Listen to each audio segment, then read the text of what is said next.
श्रीनिवास क्या बोल रहे हैं? विद्या बच्चे को अबॉर्ट कराने गई है? मम्मी, श्रीनिवास क्या बोल रहे हैं? नहीं, विद्या ऐसा नहीं कर सकती। राजू, क्या हो रहा है? विद्या शांत हो जाओ। नहीं, बट वो अगर बच्चे को अबॉर्ट करेंगे तो मैं सह नहीं पाऊंगा, मैं पागल हो जाऊंगा यार। मैं नहीं रह सकता। माँ, मैंने सोच लिया है बंधु, चाहे किसी को कुछ भी लगे, मैं इस बच्चे को जन्म नहीं दूंगी। प्लीज विद्या, प्लीज प्लीज, मैं तुमसे कह रही हूँ बंधु, एक बार ना अपने आप को मेरी जगह पे रखो और सोचो, जिसने जिंदगी में कभी कोई सुख नहीं पाया, क्यों? क्योंकि वो हमेशा अपने सुख के लिए दूसरों के भरोसे रहती रही।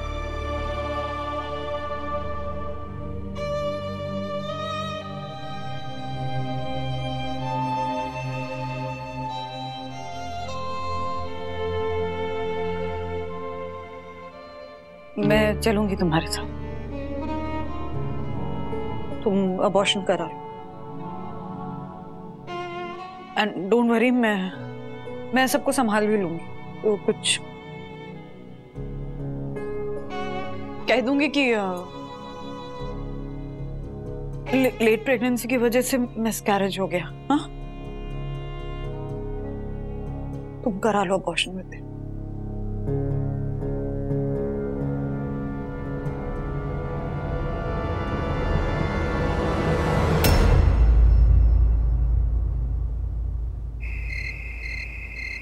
बंधु के मुंह से ऐसी बात सुन के मुझ पे क्या बीती है मैं जानती हूँ। उसी वक्त मैं उसकी खबर लेने वाली थी, मैं अंदर आई भी नहीं इसीलिए।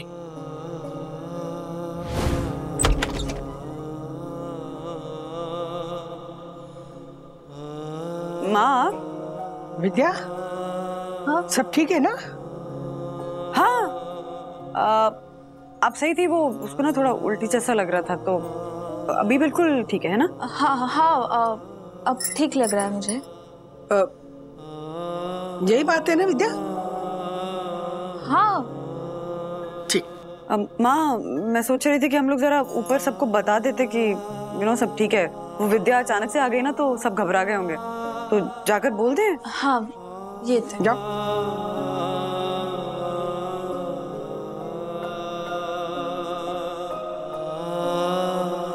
बंधु को लग रहा है कि मेरे पीछे दोनों जो कर रही है ना, उसका मुझे पता नहीं चल रहा है, लेकिन वो भूल गई है मेरे पीछे ना बरसों का अनुभव है। हाँ, और अनुभव की आंखों से ना मैंने सब देखा है। बात आगे ना बढ़े इसलिए फिलहाल मैं कुछ बोल नहीं रही हूँ, लेकिन मैं चुप नहीं रहूंगी, बता रही हूँ। हाँ, तुम्हारा गुस्सा जायज है राधिका, लेकिन ऐसा भी तो हो सकता है ये बात विद्या के मन में ही आई हो, क्योंकि उसके 22 साल का बेटा है और मनोज की आमदनी भी उतनी नहीं है। शायद यही ख्याल उसके दिमाग में आया हो और उसने ये सब तय किया हो। अगर तय किया है ना विद्या ने, तो बंधु का फर्ज बनता है ना कि उसे समझाए। हाँ, अरे उसे समझाने के बजाय वो उसका साथ दे रही है। तो मैं जल्दी उठ के ना मैं विद्या से बात करूंगी कि विद्या के कोख में जो बच्चा है ना, उस पे मनोज के साथ साथ हम दोनों का भी हक है और वो हक हमसे छीन नहीं सकती।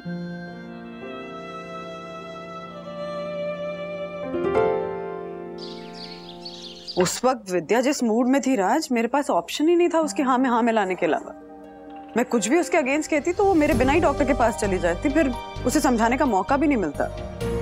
लेकिन मम्मा, विद्या की बात भी तो सही है ना, और फिर फाइनल डिसीजन उनका ही होना चाहिए कि अब वो माँ बनना चाहती है या नहीं। नहीं नहीं नहीं, फाइनल डिसीजन सिर्फ विद्या का नहीं हो सकता, मनोज दादा का भी उतना ही अधिकार है।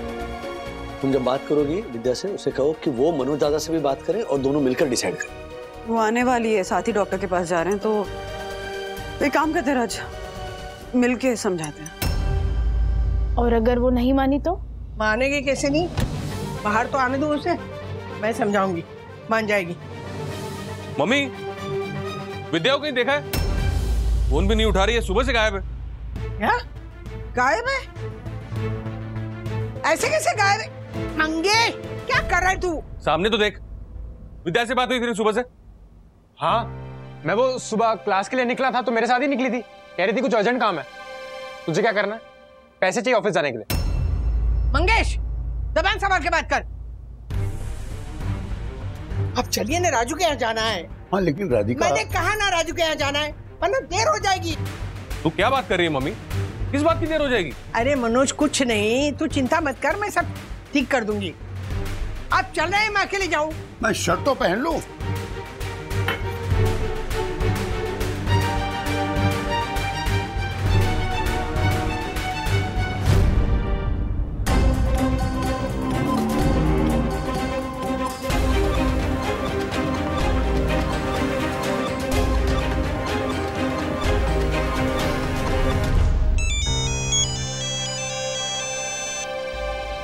मिसेस वागले, डॉक्टर आपको बुला रही हैं। हाँ।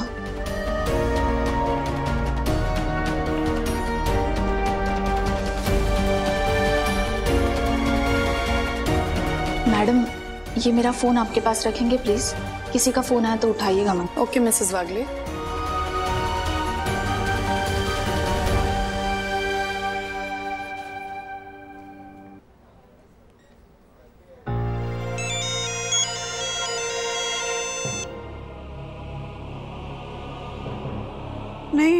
नहीं उठा रही है फोन। बंधु, मैं कह देती हूँ, अगर विद्या ने इस बच्चे को अबॉर्ट किया ना, तो मैं तुम्हें जिंदगी भर माफ नहीं करूंगी। मम्मी, अब बंधु पर क्यों नाराज हो रही है? बंधु ने समझाया ना कि उसका उद्देश्य क्या था। राधिका, तो उससे क्या पता कि विद्या कब सुबह सुबह उसे बिना बताए, बिना उसको साथ लिए डॉक्टर के पास चली गई। विद्या की इच्छाओं को मंजूरी उसी ने दी ना। अगर बंधु उसका साथ नहीं देती ना, तो विद्या की अकेली की हिम्मत नहीं होती ये करने की। अरे वो भी हमको बताए बिना।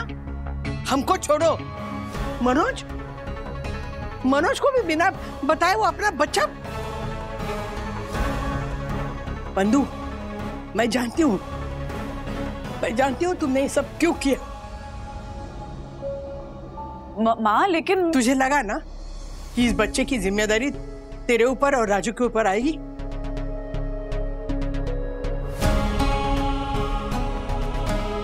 और आगे चल के बोझ बन जाएगी, यही सोचा ना।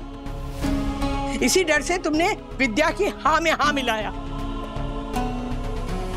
तुमने ये भी नहीं सोचा कि हम पे, मनोज पे क्या बीतेगी। तुम्हारा फर्ज था बंधु कि तुम विद्या को समझाती, लेकिन तुमने नहीं समझाया।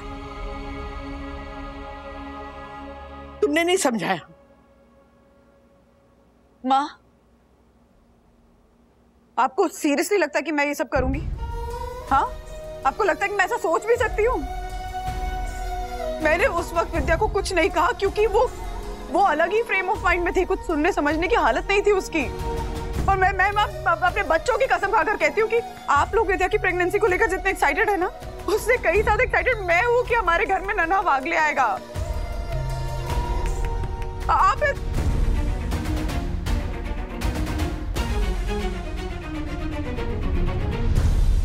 दादी, सॉरी, लेकिन भले ही आपको बुरा लगे, मैं ये बात कहूंगी, ये बच्चा हमसे ज्यादा उस माँ का है जो उसे जन्म देने वाली है। उसके भविष्य बारे में सोचने का हक हमसे ज्यादा विद्या काकी का है। सखी, तुम बीच में नहीं बोलोगी, बड़े बोल रहे हैं ना हम। मम्मी, सखी सच कह रही। राजू, तू भी? मतलब तुम सबको ये लग रहा है ना कि विद्या ये तय करेगी कि ये बच्चा दुनिया में आएगा कि नहीं।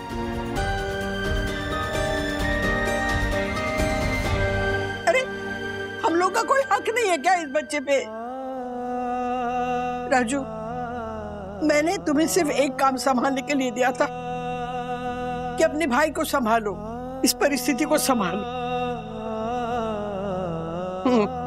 जब तुमने बंधु को बताया ना, तब बंधु को लगा होगा कि मम्मी, आप गलत सोच रही है बंधु के बारे में।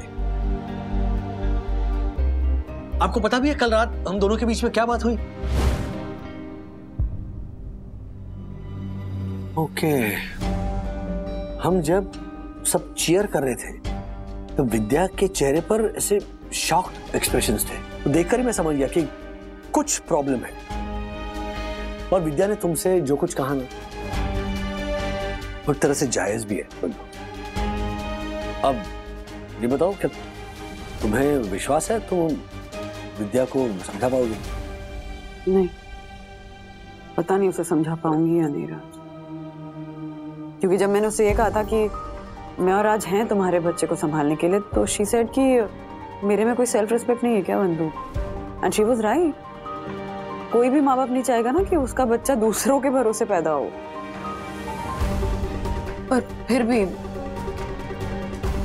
मैं एक कोशिश करूंगी, कहूंगी उससे कि कन्हैया को भी तो जन्म देवकी मैया ने दिया था, पर पाला यशोदा मैया और नंद बाबा ने था। उसी तरह मैं और राज भी खड़े रहेंगे तुम्हारे बच्चे के साथ उसकी देखभाल करने के लिए। कभी भी मनोज दादा और तुम्हें अकेला नहीं छोड़ेंगे उसकी परवरिश में। उसे कभी भी ये एहसास नहीं होने देंगे कि तुम्हारे माँ पापा कम सक्षम हैं, बल्कि उसे ये विश्वास दिलाएंगे कि तुम्हारे पास माँ पापा के साथ साथ चाचा चाची भी हैं, जो तुमसे उतना ही प्यार करते हैं जैसे कन्हैया से यशोदा मैया और नंद बाबा करते थे। Absolutely, absolutely.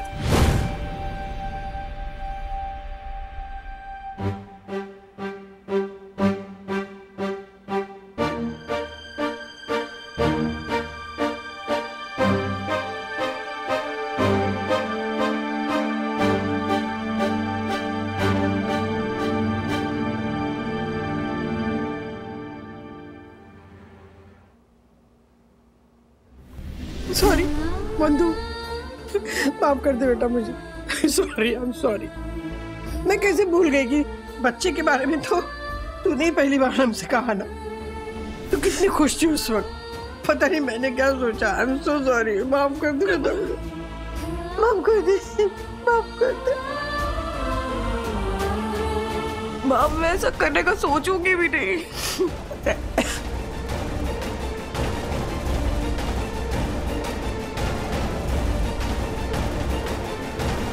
राधिका, ये कोई जरूरी थोड़ी है कि विद्या गायना के पास एबॉर्शन के लिए गई हो।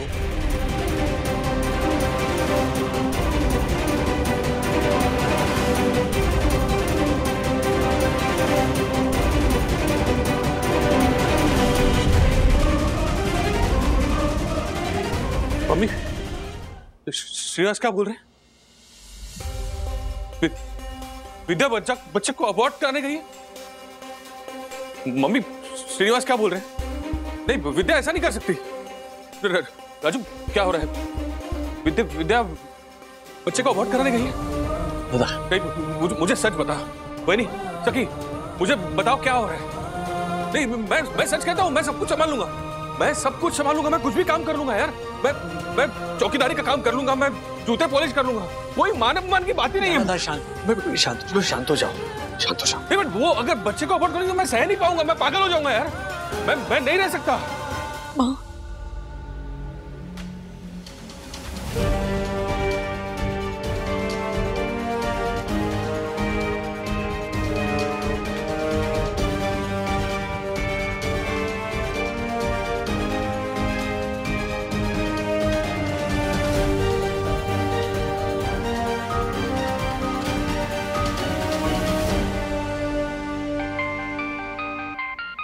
दादा, विद्या काकी, मेरी बात, मेरी बात। दादा, एक सेकंड मुझे बात करने दो, प्लीज प्लीज प्लीज प्लीज। दादा, विद्या कहाँ हो तुम? बंधु, मैं थोड़ी देर में घर आ रही हूँ। मुझे तुम सबसे एक अर्जेंट बात करनी है। मुझे बात कर। दादा, विद्या, तूने हमारे बच्चे को अबॉर्ट कराया क्या? विद्या, सच बता। मैं पागल हो जाऊंगा यार। कुछ बोल नहीं। प्लीज।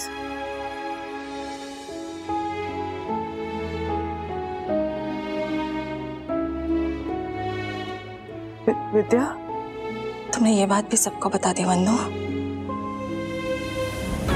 मैं आधे घंटे में आ रही हूँ, सबसे कहो वही रहे। हाँ हाँ।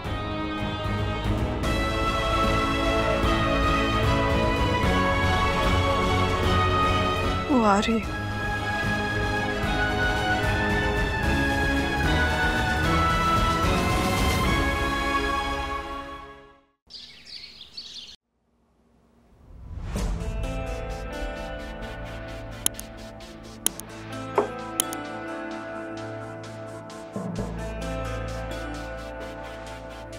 मेरी आप सबसे रिक्वेस्ट है कि मैं जो भी कहने वाली हूँ आप सब लोग प्लीज शांति से सुनिएगा। विद्या, तूने अबॉर्शन तो नहीं करवाया ना? हाँ बोल ना विद्या, बोल। राधिका, उसे बोलने दो, बोल बेटा। और याद रख, कोई कुछ भी कहे, तूने जो भी डिसीजन लिया है उसमें मैं तेरे साथ हूँ, ठीक है? राजू के पापा क्या क्या कह रहे हैं? काकू आप बैठिए ना, प्लीज आप बैठिए।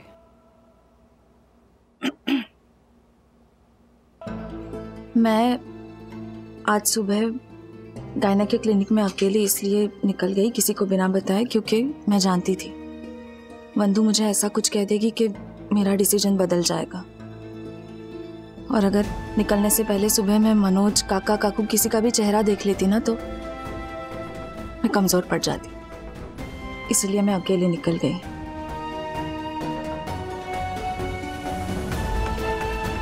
बिल्डिंग के बाहर जाते ही मुझे गार्डन में अथर्व मिला।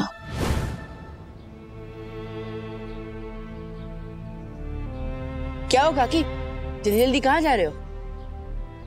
कुछ नहीं, मैं इधर ही जा रही थी। ओह, तुम? क्या है ये? ये मेरे पुराने खिलौने हैं। हमारी बिल्डिंग के बाजू में जो बस्ती है ना, उनके बच्चों में बांटने जा रहा हूँ। क्यों? क्योंकि काकी, जब मैं छोटा था ना तो मुझे सखी दीदी के खेले हुए खिलौने मिलते थे। अक्सर जो घर में सबसे छोटा बच्चा होता है ना, उसको बड़े बच्चे के पहने हुए कपड़े या खेले हुए खिलौने मिलते हैं। लेकिन हमारे घर में जो छोटा वागले आ रहा है ना, उसके लिए मैं नए खिलौने, नए कपड़े, सब कुछ नया लाऊंगा। और आपको पता है, जब वो मेरी उम्र का हो जाएगा ना तो उसको मेरी तरह टेंशन नहीं होगी कि मैं अच्छे कॉलेज में एडमिशन नहीं ले सकता क्योंकि मेरी फैमिली के पास फंड्स नहीं है। मैं इतने पैसे कमाऊंगा कि वो एक अच्छे से अच्छे कॉलेज में एडमिशन ले पाएगा। अब मुझे नहीं पता वो एक छोटा भाई होगा या छोटी बहन, लेकिन मैं उसको ना किसी भी चीज की कमी नहीं होने दूंगा। एंड उसकी वजह से ना मुझे मोटिवेशन मिल गया है कि मुझे पढ़ाई पे फोकस करना है, एक अच्छी जॉब लेनी है और एक हायर पोजीशन में जाना है, ताकि मेरे पास बहुत सारे पैसे आ जाए और वो गर्व से कह सके कि अथर्व वागले मेरा भाई है। चलो मैं जाता हूँ।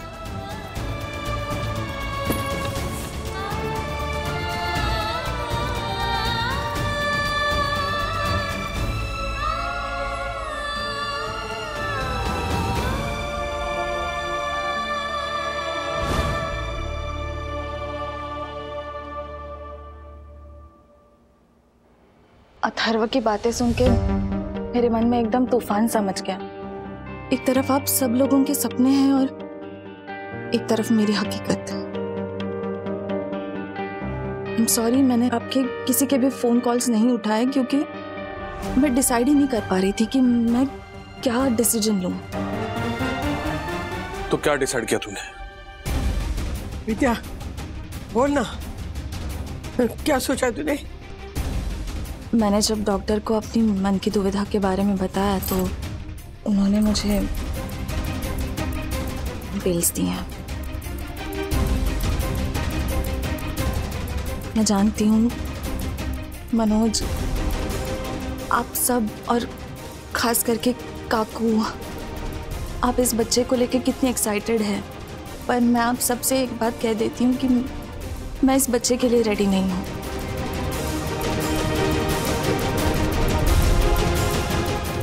काकू, मैं ये पिल्स आपको देती हूँ और जैसा मैंने वंदू को कहा, मैं आपसे भी कहती हूँ कि मुझे ये बच्चा नहीं चाहिए। लेकिन मैं आपको विश्वास दिलाती हूँ, मैं आपकी मर्जी के खिलाफ एक कदम भी नहीं उठाऊंगी। इसलिए आप खुद को मेरी जगह पे रखिए और सोचिए और मुझे बताइए मुझे क्या करना चाहिए। मैं ये डिसीजन आप पे सौंप रही हूँ क्योंकि मैं जानती हूँ अब जो भी डिसीजन लोगी वो अनबायस्ड होकर ही लोगी।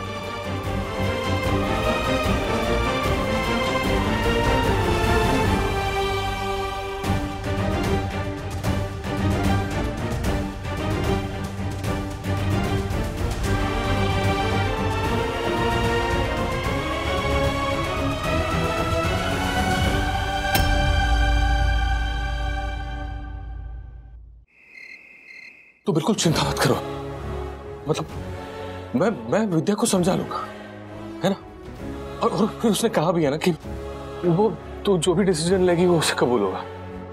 तो तू ना उसको बोल देना कि बच्चे का अबॉर्ट ना करे। उसको बोलना तेरा मनोज है ना सब कुछ संभाल लेगा। राधिका,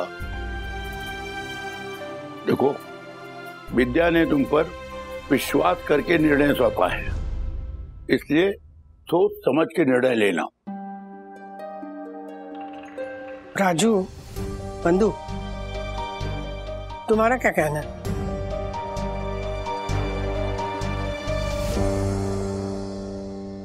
मम्मी पापा, हम सब जानते हैं विद्या ने अपने जीवन में कितना दुख सहा है, इसीलिए हम सब ये खबर सुनने के बाद इसीलिए खुश थे, क्योंकि हमें ऐसा लगा कि इस खुशखबरी की वजह से विद्या की जीवन में नई आशा, नई उम्मीद आएगी।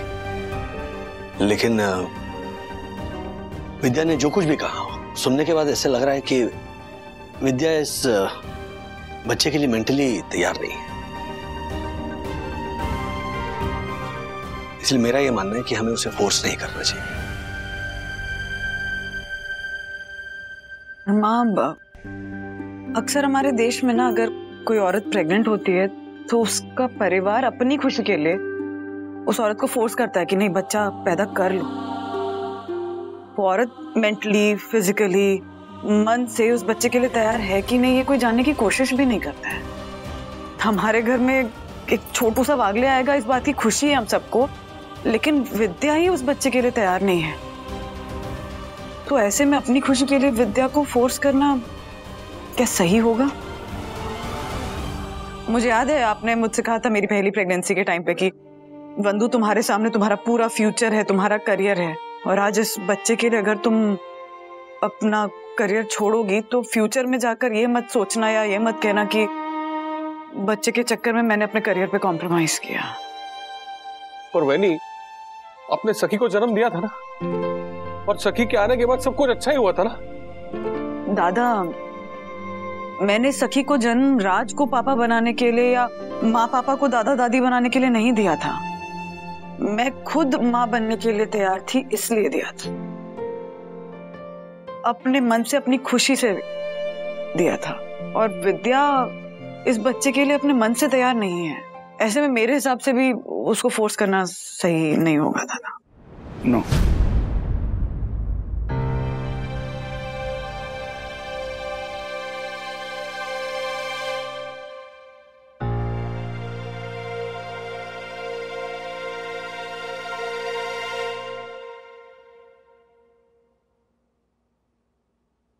कितने खुश थे हम, वागले परिवार में एक छोटा वागले आने वाला है,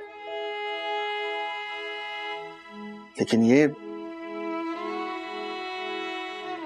हमारे को तो लगता है कि ना, राधिका काकी को जिद करके विद्या को बोल देना चाहिए कि उसे बच्चे को जन्म देना ही पड़ेगा, बस। लेकिन हर्षद, राधिका आंटी का ऐसा कहना विद्या के लिए ज्यादती हो जाएगी ना। वैसे राधिका आंटी के लिए भी ये सब इतना आसान नहीं होगा। नहीं, मतलब अगर वो विद्या को ये कह दे कि ठीक है तू गिरा दे बच्चा, तो मनोज भैया और घर के बाकी सब नाराज हो जाएंगे। और अगर वो ये कह दे विद्या को कि नहीं, तुझे बच्चे को जन्म देना ही पड़ेगा, तो ये तो विद्या पे अन्याय हो जाएगा ना। मुझे लगता है कि एक तरफ मैं हूँ जिसके मन में माँ बनने के भाव है, लेकिन भगवान ने उसे आशीर्वाद ही नहीं दिया, और एक तरफ विद्या है जो ये समझ नहीं पा रही है कि उसे ये भगवान का आशीर्वाद समझे या बोझ। यामिनी भाभी, मैं समझता हूँ कि बच्चे जो होते हैं ना, वो ईश्वर का आशीर्वाद होते हैं। भाई, बच्चों को दुनिया में आने से रोकने वाले हम कौन होते हैं? हाँ? अभी आप लोग सोचिए कि विद्या चाहती है कि वो बच्चे को जन्म ना दे, लेकिन उसकी कोख में बच्चा है। इसका क्या मतलब हुआ कि ईश्वर चाहता है कि उनके घर बच्चा हो। अब ईश्वर की मर्जी के आगे किसकी चलती है? चलती है किसकी? हाँ हर्षद भाई, आपकी इस बात से तो मैं भी सहमत हूँ। अब मुझे ही लीजिए, मेरे मन में तो बच्चा पैदा करने की भावना थी, लेकिन भगवान ने ही मुझे आशीर्वाद नहीं दिया। यहाँ तक कि मुझे और दक्कू को डॉक्टर भी समझा रहे हैं कि आप ये आशा छोड़ दीजिए, लेकिन एक तरीके से ये भगवान का आशीर्वाद ही है जो किट्टू के रूप में हमारे जीवन में आया है। चल एक बार के लिए मान लेते हैं कि राधिका काकी ने एबॉर्शन की परमिशन देने की सोची भी, लेकिन मनोज का चेहरा देखकर ना वो अपना निर्णय बदल देगी पक्का।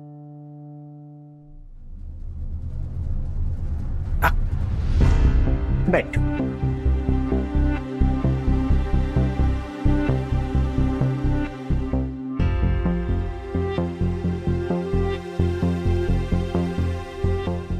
विद्या, तूने ये निर्णय मुझ पे छोड़ा था ना, तो मैं मेरा निर्णय बताती हूँ तुम्हें। देख विद्या, मैंने ना सबकी बातें सुनी और मैंने भी बहुत सोचा इसके बारे में, पर माँ हूं ना बेटा, मुझे भी लगता है कि मनोज का घर खुशियों से भर जाए, तू मनोज के बच्चे की माँ बने। पर पता है, ये सब सोचने के बाद ना मुझे ना मेरी माँ की एक बात याद आ गई। वो कहती थी कि बच्चा माँ की कोख में आने से पहले ना उसके मन में जन्म लेता है। कितनी अच्छी बात कही ना। मतलब जो माँ 9 महीने अपने बच्चे को कोख में पालती है, वो माँ उस वक्त अगर खुश नहीं है या उस माँ के मन में उमंग ना हो या कोई हिचकिचाहट हो या वो बच्चा नहीं चाहती है, तो ऐसा बच्चा ना स्वच्छ शरीर या सुंदर मन से पैदा नहीं होता बेटा। फिर क्या फायदा ना।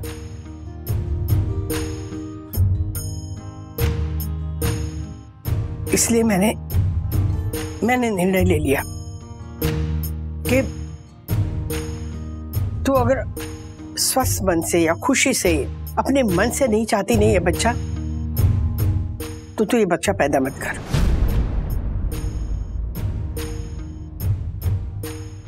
मम्मी, एक मिनट, कोई कुछ नहीं बोलेगा। तू जो भी निर्णय लेगी ना बेटा, हम सब खुश होंगे उसमें, प्रॉमिस।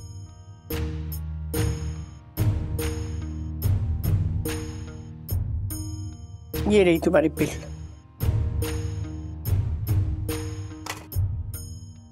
सुबह मैं जब आऊंगी ना, अगर ये पिल यहां नहीं होंगी तो मैं समझ जाऊंगी और मुझे जरा भी नहीं दुख होगा बेटा। तू ले अपना निर्णय।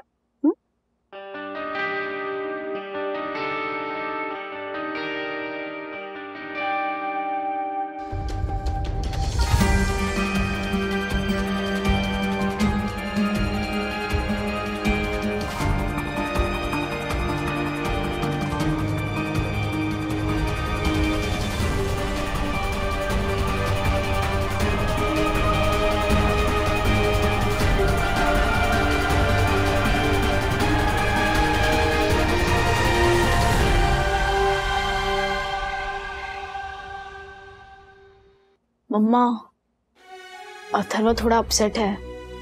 उसने आने वाले छोटू अगले के लिए बहुत सारे बेबी नेम्स भी सोच कर रखे थे। समझाएंगे उससे सके, माँ आती होंगी। बंधु, अरे मम्मी, अरे दरवाजा क्यों खुला रखा है? आप आने वाली थी ना इसलिए। बढ़िया। ठीक हो ना? हाँ हाँ बेटा, ठीक हूँ, बिल्कुल ठीक हूँ। देख बेटा, मेरा चाहे लाख मन हो कि मनोज के घर में खुशी आए, लेकिन सब कुछ तो हमारी मर्जी से नहीं चलता ना। ईश्वर की मर्जी बहुत जरूरी होती है, इसलिए मैंने सब कुछ ना उस पर छोड़ दिया है। वो जो भी हमारे परिवार के लिए निर्णय लेगा ना, सही होगा। दादी, we really proud of you. हम सबको पता है कि आप इस बच्चे को लेकर कितनी एक्साइटेड थी, लेकिन आपने अपनी इच्छा के ऊपर विद्या काकी के फीलिंग्स को रिस्पेक्ट दी। Thank you for being you. सच में माँ, मतलब पूरी दुनिया में जितनी भी सास है ना, उनको आपसे सीखना चाहिए। जो अपनी बहुओं को फोर्स करती है ना बच्चे के लिए, आप एग्जाम्पल हैं उनके लिए कि सासू माँ ऐसी होनी चाहिए। सीरियसली सीरियसली मम्मी, बंधु ने सही कहा, यू आर रॉकस्टार। तेरी माँ नहीं, लेकिन देखो सोचिए कि आज भी समाज में बच्चा ना होने की वजह से डिवोर्स हो जाते हैं। मतलब ऐसी सासू माँ हैं जो अपने बच्चे से कहती है, बेटे से कहती है कि इसे छोड़ दे क्योंकि इसे बच्चा नहीं हो रहा है। और एक हमारी मम्मी है। मतलब कैसा है ना कि हमारी सोसाइटी में ऐसे दो उदाहरण हैं। मतलब एक तरफ यामिनी भाभी है जो बच्चा चाहती थी लेकिन बच्चा नहीं हुआ, और एक तरफ विद्या है जिसे बच्चा हो रहा है लेकिन वो बच्चा नहीं चाहती। और आपने विद्या को सपोर्ट किया क्योंकि एक महिला का मन जानना बहुत जरूरी है, और आपने वो जाना मम्मी। सीरियसली, काश ऐसी सासू माँ हो, then the society will be a better society. Seriously Raj, सच में। मैं सच बात कहूँ, अगर कल सुबह ना टेबल पे पिल नहीं होगी तो मैं ये नहीं कहती कि मैं मायूस नहीं होंगी, थोड़ा सा मायूस हो जाऊंगी, लेकिन फिर मैं सोचूंगी शायद उसी में उसकी मर्जी है ना? यही शायद विद्या के लिए भला होगा, बस। हाँ, अरे I love you, I love you too baby.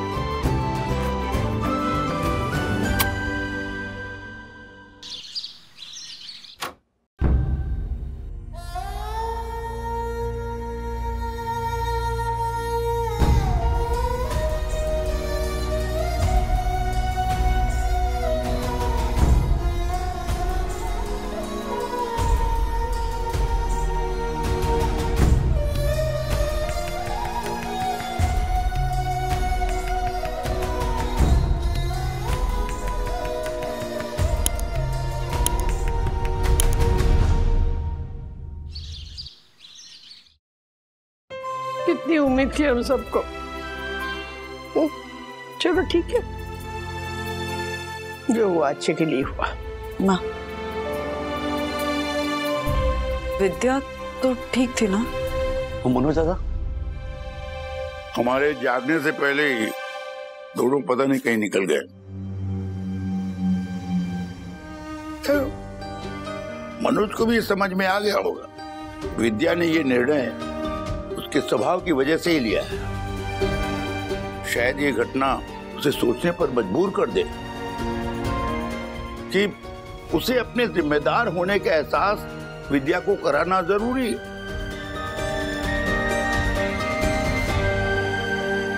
मौसी, ये देखो डस्टबिन में क्या मिला? आशा, ये कूड़ा क्यों लेके आई है? फेंक दे, खा लिए।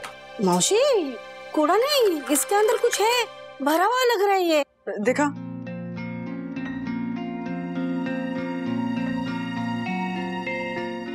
इसमें से तो एक भी गोली खाई नहीं गई है, पूरा वैसा के वैसा ही है। मैं पोछा मार के आती हूँ वही नहीं।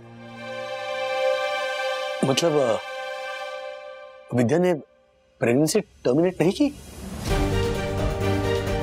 शायद रात को नहीं ली होगी, आज लेगी वो, पता नहीं। लेकिन ये स्क्रिप्ट डस्टबिन में थोड़ी ना होती। मतलब हमारे घर में नया वागले आ रहा है। बिल्कुल सही कहा जूनियर वागले, जो अब ज्यादा दिनों तक जूनियर नहीं रहने वाला है। राइट विद्या? राइट, क्योंकि इस घर में नया छोटू वागले जो आ रहा है। और काकू, बंधु, डॉक्टर ने कहा है कि मुझे अपनी सेहत का ध्यान रखना है, तो आपकी जरूरत होगी मुझे। हाँ, करेंगे। आप सबने कहा था ना, मैं जो भी डिसीजन लूंगी आप मेरे साथ होंगे, तो मैंने मन से ये डिसीजन लिया है कि मैं इस छोटू वागले को दुनिया में आने दूंगी। इसलिए मैं मनोज को लेके गायनक के पास गई थी, अभी वहीं से आ रहे हैं हम लोग। पता नहीं, मुझे लगा तूने गोलियां ना रात को ले ली। लेने वाली थी काकू, लेकिन पता नहीं अचानक आंखों के सामने ना एकदम अंधेरा सा छा गया और शंखनाद होने लगा और उसमें से 2 चेहरे दिखाई दिए। पता है वो 2 चेहरे किसके थे? एक तो डेफिनेटली मैं ही हूँगा। हाँ बिल्कुल, एक तुम्हारी तरह ही था। नन्हा कान्हा आया था मेरे सपने में। और दूसरा चेहरा किसका था पता है? किसका? अपनी छोटी राधिका के साथ आया था वो। मेरा था? सच?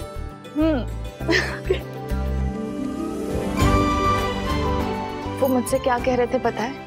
कि विद्या मैया, हमें से कोई एक तुम्हारे घर में आने वाला है, लेकिन तुम चिंता में हो, डर रही हो कि ये जिम्मेदारी तुम संभाल पाओगी भी या नहीं।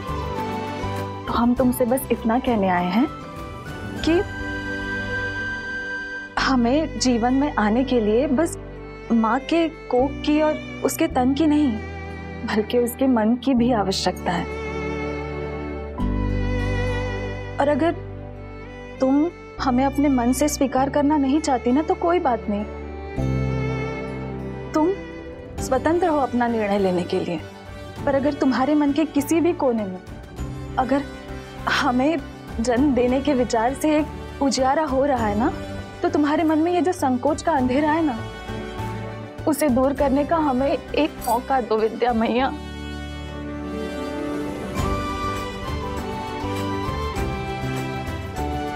जब मैं सपने से उठी ना और मैंने अपने मन को टटोला, तो मुझे याद आया कि हाँ, कहीं ना कहीं मैं ये सोच रही थी कि इस बच्चे के आ जाने से सब कुछ ठीक होगा।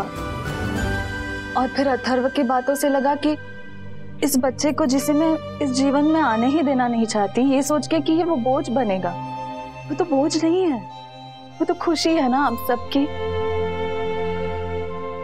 और मैं ये खुशी आप सबसे कैसे छीन सकती हूँ? इसलिए मैंने इस बच्चे को जन्म देने का डिसीजन ले लिया।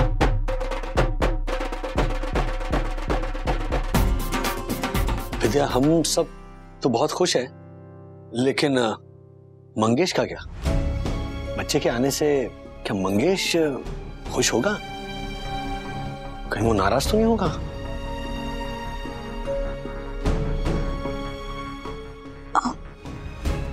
कोई बात नहीं राजू, मैं संभाल लूंगी और मुझे विश्वास है वो मेरी खुशी में अपनी खुशी मान लेगा। हाँ हाँ, और मैं हूँ ना, मैं भी समझाऊंगी। देखना वो भी हम सब की तरह ना खुशी होगा। हाँ। ठीक है, तो अब जब सब खुश है तो हो जाए। क्या? लग जा गले, लग जा गले, लग जा मेरे तू गले, अपने घर में आएगा एक नन्हा मुन्ना वागले, अपने घर में आएगा एक नन्हा मुन्ना वागले।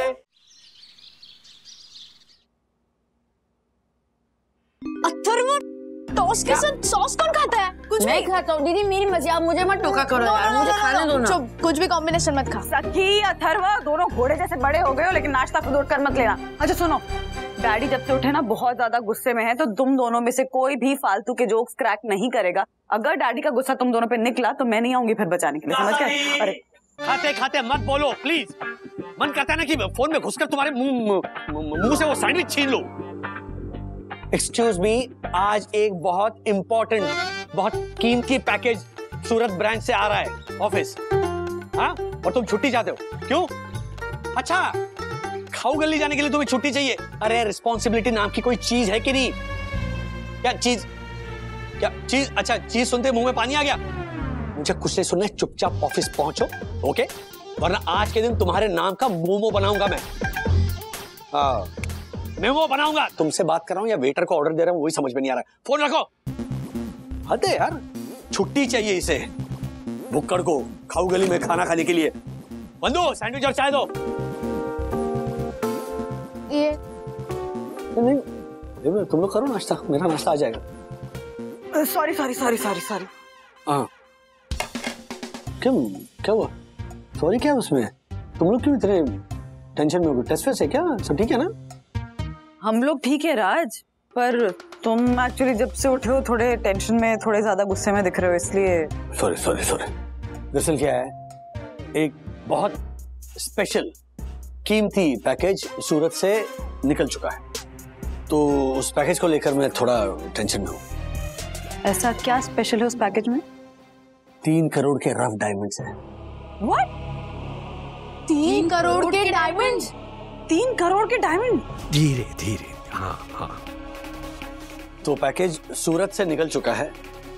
अब आई एम वेटिंग कि वो सेफली यहाँ ऑफिस पहुंचे, ऑफिस से फिर सेफली हम उसे एस्कॉर्ट करके वाड़केश्वर में जो कस्टमर है उसके हाथों में दे दे। जब तक ये पूरी प्रोसीजर नहीं हो जाती तब तक टेंशन और एंजाइटी से मैं मतलब हालत खराब है मेरी।